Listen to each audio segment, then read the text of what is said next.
জ্ঞানেশ কুমার বলেছিলেন যে প্রত্যেক ভারতীয় নাগরিকদের ভোটাধিকার রক্ষার দায়িত্ব তাদের।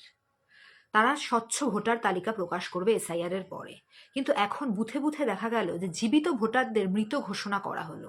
Nearly 20 voters from Ward 118 of the Kolkata Municipal Corporation's Behala area are living in fear after being wrongly declared dead in Election Commission records.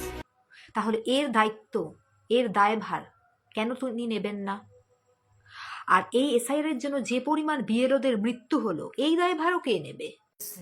BLO from Nodia, in fact, died by suicide. She's blamed the pressure. এত হয়রানির শিকার হলো এবং এখনো তারা যে বয়স্ক মানুষদের হিয়ারিং এ ডেকে পাঠাচ্ছেন, 80 ঊর্ধ্ব মানুষও সেখানে রয়েছে। শুনানিতে যাদের ডেকে পাঠানো হয়েছে তার মধ্যে প্রবীণ নাগরিকরা রয়েছেন। যেমন তারকেশ্বরের একটা ছবি আপনাদের সামনে রাখবো, তার বয়স 80-এরও ওপরে। কেন এই হয়রানি হতে হবে? যদি স্বচ্ছ ভোটার তালিকা প্রকাশ হতো তাহলে তো এটা হতো না। আর অনুপ্রবেশকারী কি উত্তর পশ্চিম সীমান্তগুলোতে নেই? শুধু আমাদের পশ্চিম বাংলাতেই রয়েছে। এরকম দ্বিচারিতা কেন? তাহলে কি বিজেপির কথায় চলছে নির্বাচন কমিশন? বিজেপি যা শিখিয়ে দিচ্ছে দিল্লি থেকে সেটাই করছে। আর যদি এই ভোটার তালিকা অবৈধ হয়ে থাকে তাহলে বিজেপিও তো এই ভোটারদের ভোটের ভিত্তিতেই ক্ষমতায় এসেছে, তাহলে তো বিজেপি সরকারটাও অবৈধ।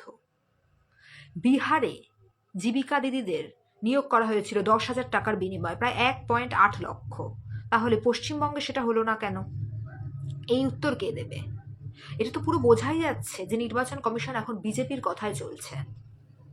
আর বিজেপিরা কিভাবে বললো যে 1.5 কোটির ওপর মানুষ বাদ যাবে তালিকা থেকে? পুরো পরিষ্কার যে দিল্লির হোয়াটসঅ্যাপ ইউনিভার্সিটির কথায় চলছে এখন নির্বাচন কমিশন।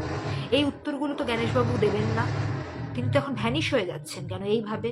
স্বচ্ছ ভোটার তালিকা তো প্রকাশ হলো না, শুধু শুধু এত মানুষের মৃত্যু ঘটলো, হয়রানির শিকার হলো তারা, এখনো এটা করেই চলেছেন। এইভাবে বিজেপির কথায় চলে কেন এত মানুষদের ওপর অত্যাচার করছেন?